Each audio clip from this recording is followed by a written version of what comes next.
Welcome to the Navigating Cancer Together podcast. My name is Talea Dindy.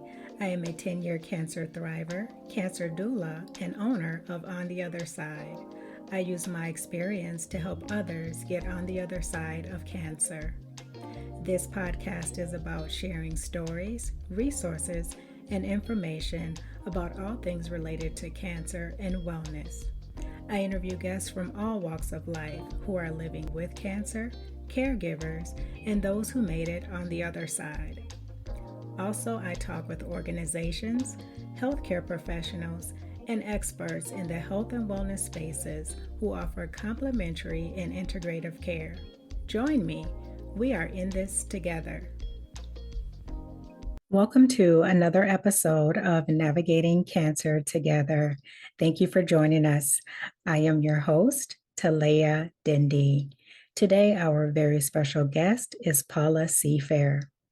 When Paoola, a cancer survivor, learned about her friend Agnieszka's diagnosis, she wanted to be there for her and help her and her family get through that challenging time.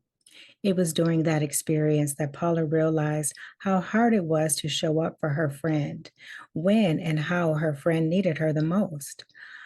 She thought, there has to be a better way. And when she couldn't find a solution to their problem, they thought, we could create it. And that's how My CareCrew came to be. My CareCrew is an impact organization on a mission to make the cancer journey a little more bearable for patients and caregivers. You'll never find Paoola without a smile on her face, even when times are tough, which they are often when you're a mom, entrepreneur, and cancer thriver. Paoola, thank you so much for joining us today and welcome. Thank you. Thank you so much for having me. It's my pleasure, Paoola.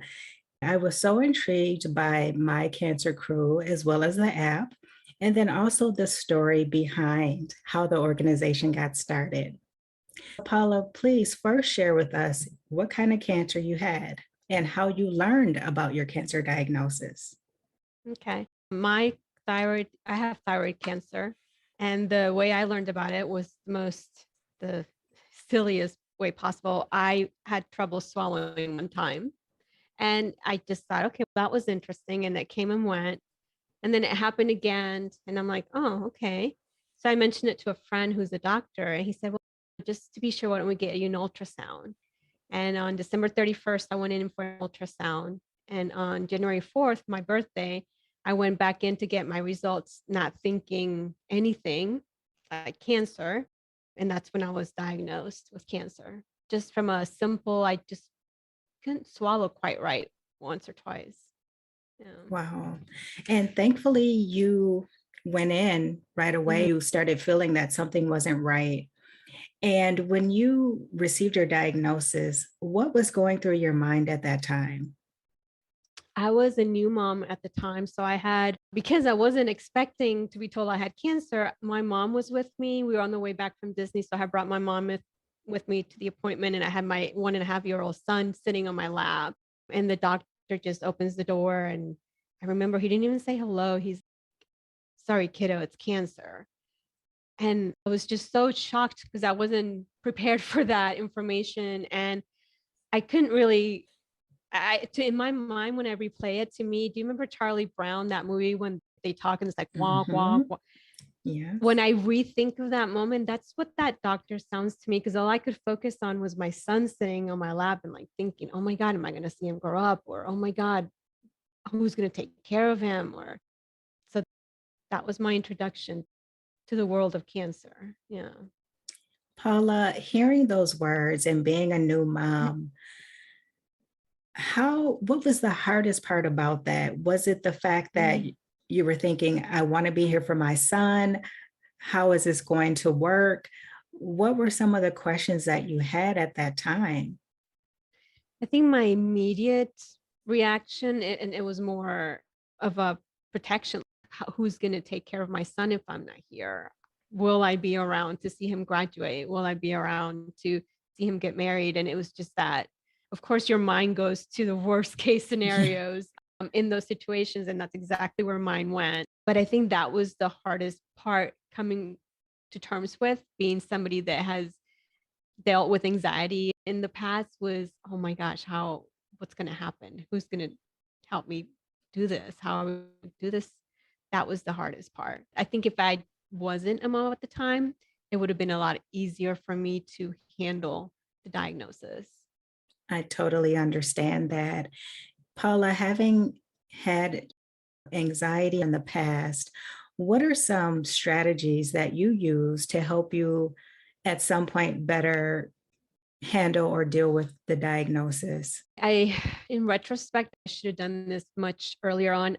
I didn't. I thought I could handle it myself because I had always handled life myself and I could do it on my own. And in every experience prior to that, I managed to get through whatever it was I was going through. And I unfortunately took that same approach with cancer. And it wasn't into several years into the process that I realized the anxiety got away from me and I could no longer handle it like I had in the past. And it wasn't until I started working with a therapist that I realized this is what I should have done from the get-go, because it's a big, overwhelming process that unless you've been through it or you have somebody to guide you through it. I remember at one point thinking that I was crazy, just the way my mind was working after some of the treatments. I'm thinking, oh my God, I'm losing my mind. And it wasn't that I was losing my mind. I was just trying to process all the stuff that you go through. So I have to say, I don't think I handled it very well in the beginning. I don't think I could share any strategies of things that I did. I tried surviving through it, That's which right. wasn't the best Mhm. approach. But that's one of my learnings of this experience is don't do it alone if you don't have to.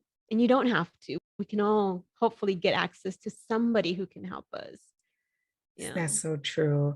Paula, I can totally relate to all the different emotions that you were feeling.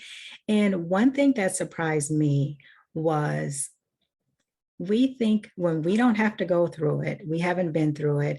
I just thought, oh, you're just going to feel sick and you go through and get these treatments Hmm. and things like that. But it impacts your Yes. entire life. And I Yeah. think that's part of what makes it so overwhelming as well. Not just the treatments, not just all the appointments and all the information, but you really have to learn how to function in different areas of your life Hmm. with this big thing sitting right in the middle of it. And I don't think anybody prepares you for that. I think one of the first things you should be told as a cancer patient is not just the protocol focuses on your body and your treatment, right? Nobody mentions how your mind is going to respond and what a big role your emotions and your mind play in this journey. And that's probably the biggest place where I was totally unprepared and completely caught off guard. Was not expecting that. I totally agree with Mhm. you. I believe that mindset is everything. Just grateful for some of the things that I honestly stumbled upon because, Mhm. like you said, no one talks about that part of it. But it's so critical. And I found that it's critical to have those tools and strategies early in your Yes. diagnosis. That Yes. just makes things so much easier. Yeah. Yeah, you don't have to think you're going crazy like I You have did. enough to worry about. Exactly. Oh my God, my mind, I'm losing my mind. Exactly. I can relate. I can relate.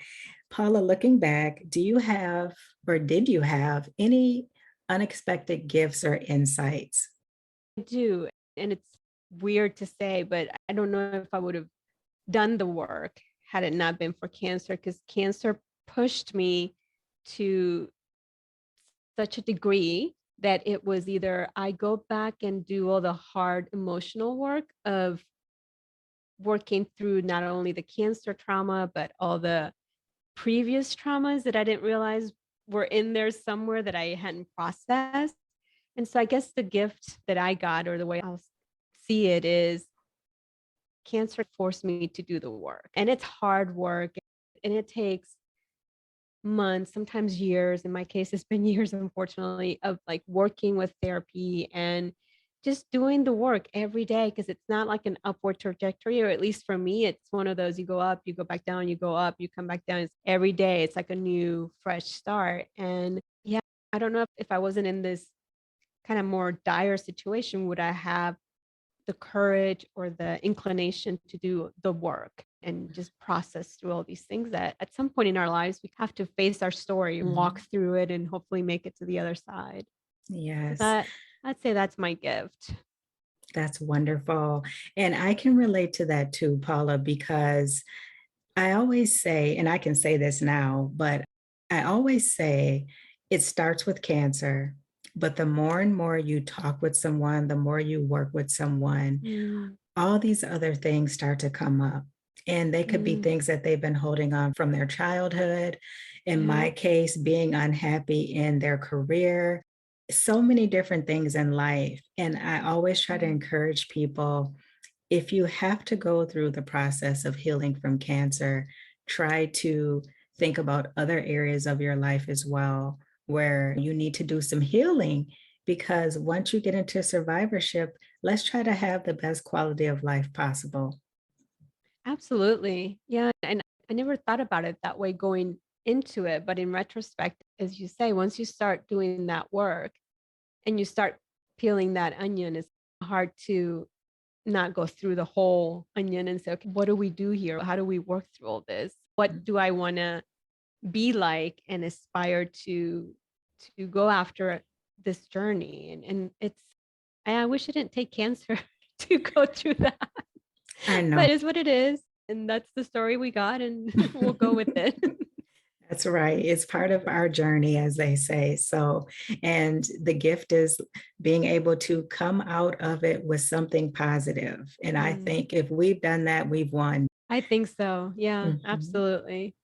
Yeah. Paula, I'm curious to know, other than like the mindset, were there other things that you wish you would have had during your cancer journey or your cancer care? Was there something missing? I think that the main thing is for me was that external help, not a family member, more than a friend, but somebody who truly knew how the mind work, how emotions work. And just the way that I am, I need science and data. And then once I understand something, then I can process it. So I think if I had that knowledge from the beginning, that would have been so helpful to me. And the other thing that would have been helpful to me, I'm a type A personality. Going into this experience, just knowing that it's okay to ask for help and it's okay to accept help. I think those two things would have made my life entirely so much easier to go through if I would just be okay with asking for help. And the more I talk to people, I didn't realize how hard, I thought it was just me, how hard it is for people to admit that they need help or to accept help that's being offered, because we think we can do it on our own and we don't have to. Yeah, Nobody does. Yeah. So I think for me, those two were my two big ahas. wonderful. Paula, for some people, asking for help is tied to shame and Mhm. shame that they've been diagnosed with cancer, shame that they may be a burden on someone else. Yeah. Did that play a part in how you were feeling about asking for help? I didn't categorize it as shame, or I didn't define it as shame, but that's a very interesting point, because maybe that's what was underneath the feeling. I felt more like I didn't want to be a burden to other people. And maybe it came from pride. You know what? I've always taken care of myself. I'm taking care of my family. And now I need to be taken care of. It didn't sit right with me. So maybe the underlying emotion that maybe it was shame and I didn't interpret it that way, but I see your point. Mhm. Do you feel at this point, Paula, that you are better able to accept help and Oh, yeah. support from others? And I'm really Wonderful. good at asking for help now. That's right. That's right. I love that Oh, because we all need it. We just can't do this thing called life alone. not, yeah, not live, not momhood, not cancer. Not there's nothing that I don't know where we get this idea that we need to do things on our own. I don't know if it comes Mhm. from society or the way we're raised, or especially as women, as we're being asked to play so many roles. And we saw that in the last 2 years during the pandemic. We had to be teachers and mothers and chefs and cleaners and all of these entrepreneurs and executives. And it's like, how does anybody expect that can be done without help? It's Mhm. impossible, I think. I It's agree. impossible. It's unrealistic too. Yes, I yes. agree. Mm, In speaking of a lot of different roles, Paula, you have spent a lot of time in corporate America working for a lot of mm. big corporations.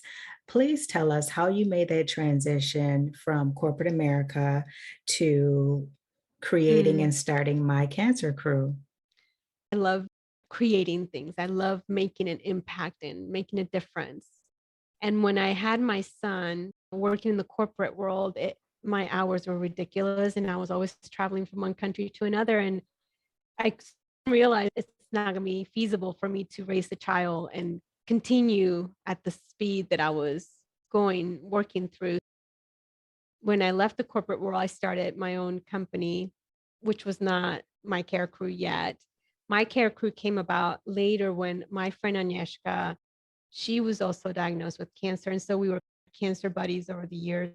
And when she got really ill the last time that she was in the hospital, and we were coordinating across all our friends, getting help for her, sending care packages, making sure she didn't feel she was going through this alone, we realized how hard it was to coordinate all that communication and the things that we wanted to send and ship things. And we didn't know if we were shipping the right things. And that's when she started feeling a little better. I said to her, I don't know if I was a good friend to you when you were really feeling ill, because I don't know that I showed up in the way you needed me. Because cancer is one of those experiences that is so personal, right? So what I may need from you as my friend may not be what you need from me as your friend. And just because I've had cancer, I thought that I might be in a better position to help her. And I soon realized that's not the case, because her Mhm. experience is different than mine. And so I said to her, I feel like I wasn't there for you. I feel like I wasn't the best friend I could be.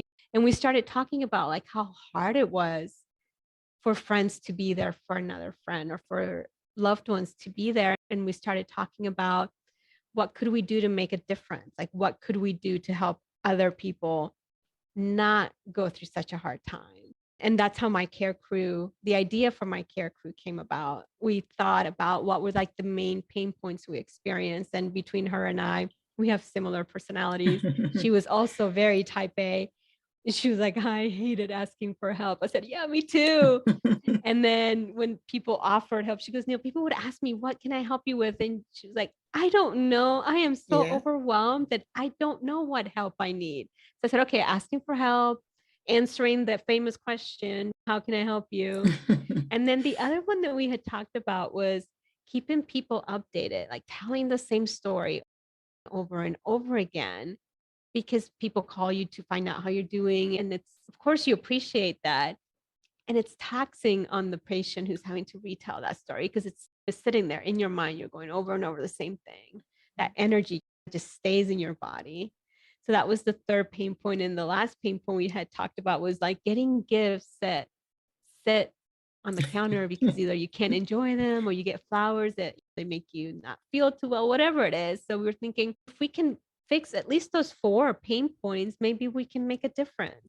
And that's how we started jotting ideas of what features we would do in this app that we wanted to make available for free to people, just to make those pain points a bit more streamlined. And that's how My CareCrew came about. I love that. It's so true, Paula, that you can ask a person, how can I help you? And they may not know at that time. Yeah. And so for situations like that, Paula, how can My Care Crew help those situations? Is there a place in the app where someone can pose the question, how can I Hmm. help you, or what do you need? The person that they're wanting to support, they don't know at that time. Are they able to go back and fill something in, or how does that work with the Yeah, app? the way the app works is that as a patient, you create an account, and then you invite the people that you want to join your care crew. So it's private, it's by invitation only. And once, let's say you receive my invitation to join my care crew, you join in your face of the app, you can offer help. So you can, and then there's specific things that you can offer help with, like transportation, meals, babysitting, personal care, house chores. And in those tickets that that you create, you can be very specific about, Paula, I can do grocery shopping this day, this time. Paula, I can do babysitting this day, these times. Paula, I can come and sit with you these days. It gives the friends and loved ones very specific ways and opportunities to offer help so that the patient can say, I need this. Yep. No, thank you. I don't really need that. Maybe later. So that it takes the guesswork from the patient of, how can you help me? I don't know how you could help me. So it lets friends and family be very specific about how they can show up. And then it lets the patient choose, of all the ways that you're able to show up, here's what I really need the most. That's wonderful. That sounds like it will reduce a lot of stress on both parties, which is so important. Yeah. The app also, from the patient side, it lets the patient do the same thing.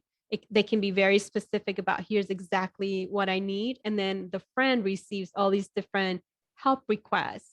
And then as a friend, you can say, I can help with this. I can help with this. I can't help with that. So from both ends, like, in a way, it takes the emotion out of the process because it's just saying, here's what I need. Here's what I can offer. And it's more of a transaction. And I know that sounds bad, but in the environment that we're in when you're going through cancer, you need that more transactional, here's what I need, here's what I can offer, and let's move on. It takes the Yes. emotion out of it, stress out of asking for help or offering help. It's stressful for the friends too to offer help because you feel like an idiot. You're like, I don't know what I should say or what Yeah. I offer or what can I do.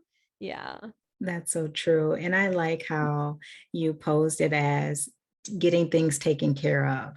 Mm, Okay, so this is what my friend needs, or this is what I need. Let's get this taken care of and move on yeah. and not spend too much time worrying about, is this something they're going to want or not?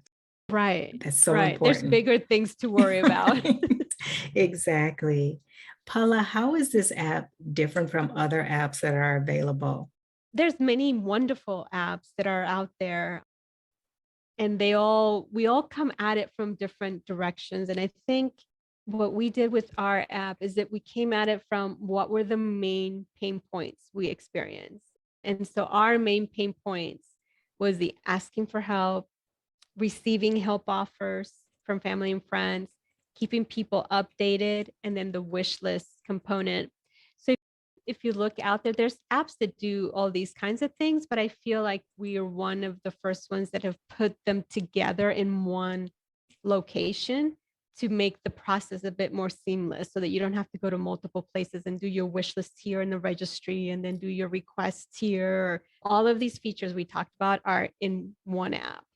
That's nice. You're right, Paula. I have seen apps where that one app is specifically for keeping people updated. Another app is for, hey, I need this kind of help, or I need this kind of gift or supply. But I like that everything is right there in one location.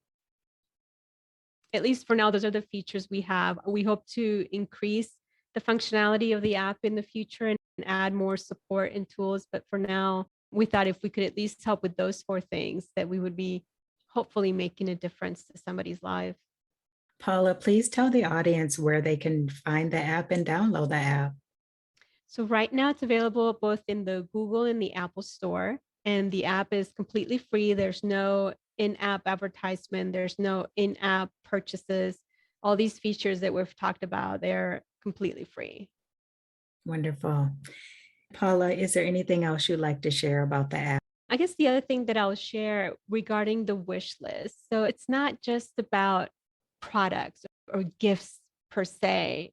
One of the things that you can add in there is experiences. So I want to go for a walk, or I want to go to a movie, or I want to go, I don't know, gardening, and maybe I need company. So you're able to put experiences of things that fill you up and help you get through the hard days. That's one of the things about the wish list. And the other thing is it's not gifts in terms of just something new or something beautiful or something expensive. It could be things like I remember my friend mentioning she just needed a walker for her son. And she thought, well, maybe if I had the app, maybe somebody would have seen that and they could have, if they had one in their family or somebody they knew, they could have just lent it to me. The idea of the wish list is not just gifts like flowers or chocolates. It's experiences, things that fill you up and help you get through bad days, or things that you need, a wheelchair, a walker, whatever it is that maybe somebody in your network has, and you can just borrow it. You don't have to buy it. So that's something different about the wish list in our case. That's so important. You're right. It could be something that you may need just to use one time and to prevent further expenses coming out. You could just Mm-hmm. borrow it from someone. I really like that feature. And I Yeah. think that it's so needed because a lot of times things come up on our cancer journey and we're not expecting those things to come up. Right. They're not long term needs, but we need it at that time. And Yeah. instead of spending more money, we can just borrow it from someone. Exactly. Exactly. Yeah, it gets expensive, especially in the US, with the cost of medicine and oh my gosh. Yeah, absolutely. That's great. Paula, as we shift from the app, what are three things you would tell a person who just learned of their cancer diagnosis? Oh boy. The first one, I think I sound like a broken record, but I can't say it enough. Get therapy, get support, get an expert to talk to from the get-go. I think that would have made my experience completely different than what it was. The other thing, and I think we've hit on this theme already, is get really comfortable with asking for help. Forget the pride, forget the whatever it is. Just you're gonna need help. Just get comfortable with that idea and comfortable with the idea of again accepting help because there's at least in my case I was blessed to have friends and family they were around me and offering help and asking me what they could do and sometimes just being okay with saying yeah I need help. I can accept babysitting right now, thank you. I think that would be my number two.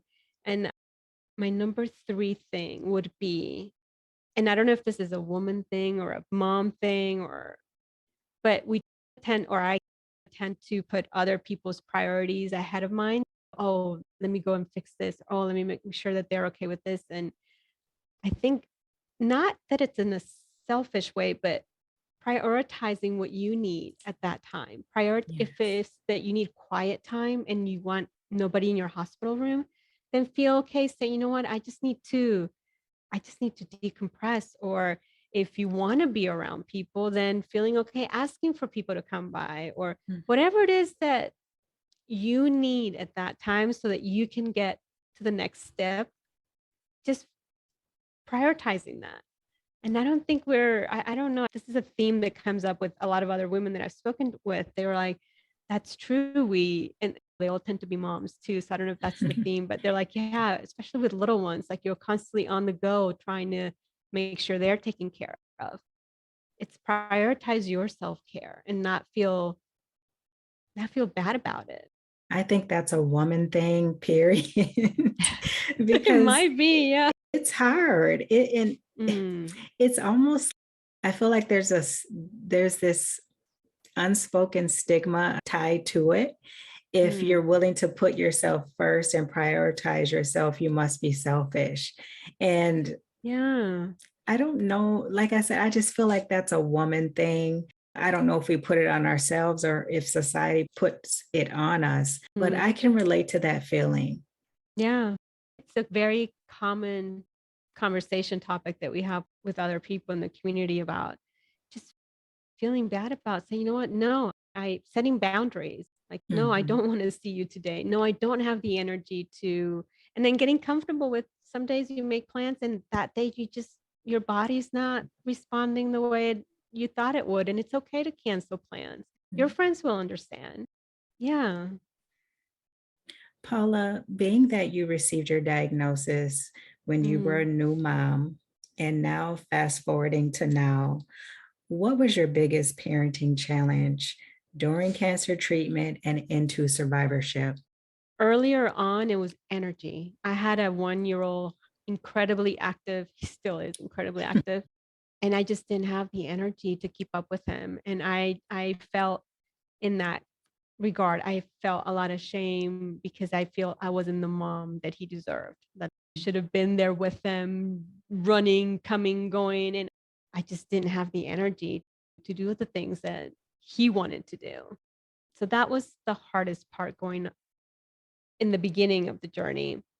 But I think now that I'm more on the survivorship side and my son is older, I think that the wisdom that I gained through the process makes me a better mom for him, if that makes sense. Yeah. It absolutely does.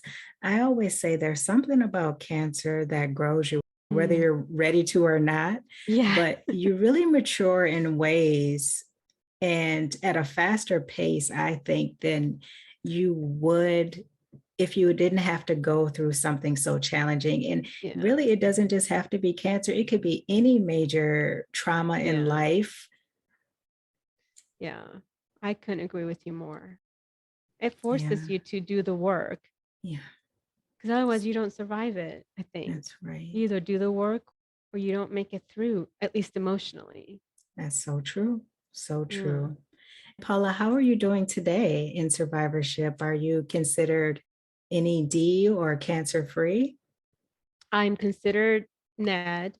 I don't remember if we spoke about this, but for the first round of NAD, I couldn't celebrate because it was like a couple of weeks between me getting NAD and my friend passing away.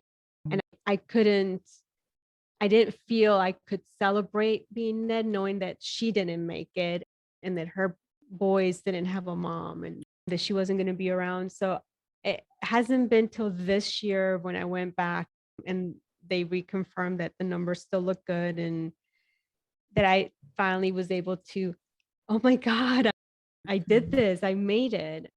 So yeah, it's interesting how this is just like that gift that keeps on giving. There's just so much to this journey. So now I can say that I'm in a good place. I feel that through this experience, I've found my purpose and my passion all in one. And I've put all that into my care crew so that hopefully with what we're doing, we can, I hope, make somebody else's life a little bit easier and just a little bit easier to get through this journey. Absolutely. And congratulations, Paul. I'm so very happy for you. Anytime I meet another survivor, like my heart just lights up because I can relate to some of the things that they may have had to go through to get to that Mm. point. And I just want to tell you, I've checked out the app. I think it's great. I would Oh, recommend it to thank you. anyone. So thank you for the work that you're doing with the app. Thank you. I appreciate that. Absolutely. Paula, before we end, I always ask my guests these two questions. The first Mm. one is, what is something that you've learned in life that you would like to share with the listeners? I don't know if this comes from getting old or it was through cancer or all of the above, but I think the realization of that the story society tells us of success and the definition of success is maybe for some people it is, but I found it that for me, my definition of success has 180 in the last 10 years, and it's coming back to me and the awareness and the realization of that joy that we look for, that happiness that we look for externally, it's actually within you and you generate that for yourself. And somebody should teach us this in school, I think. Right. Wow. You mean I generate my own joy and my own happiness? And as simple as that sound, it has been a profound mind shift for me of stop looking out there for what's in here. That's been my biggest lesson.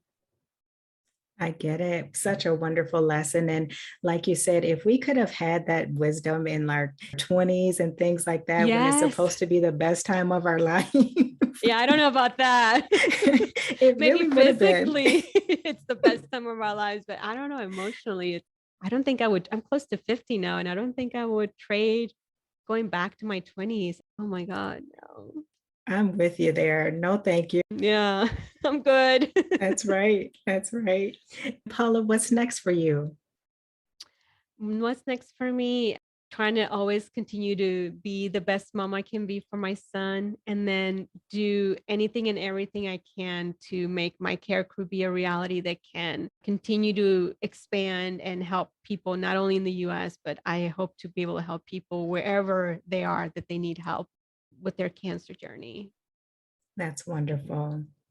Paula, if people have questions for you, they want to learn more about you or connect with you or Mhm. learn more about My Care Crew, please tell the audience where they can find you. I think the easiest would probably be on LinkedIn, Paula Sefair at LinkedIn. All my contact details are on there. Wonderful. So be sure to look Paula up and learn more about My Care Crew on LinkedIn. I will also share that information in the listen notes.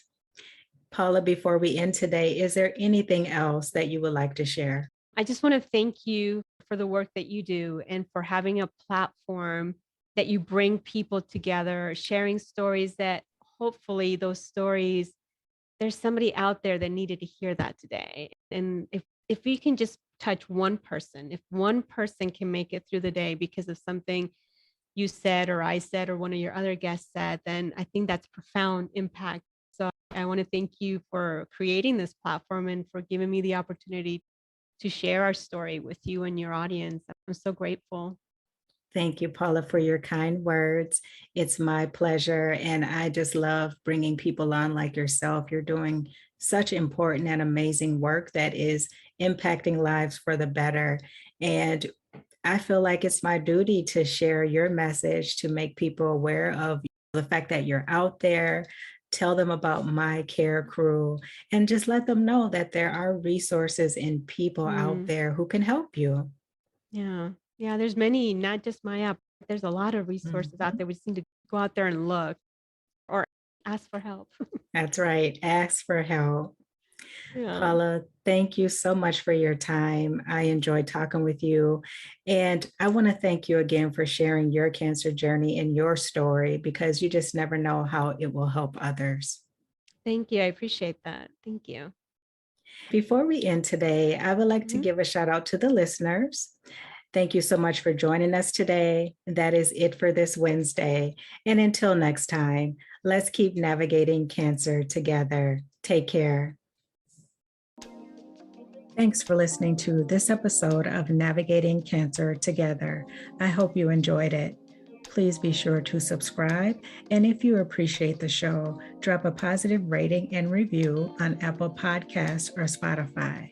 For notes from the show, visit ontheotherside.life and check out the podcast section. After you check out the show notes, head over to my gift shop and show yourself or someone special in your life some love with gifts of encouragement, hope, and positive affirmations. I would love it if you joined us for the next episode. Talk to you soon.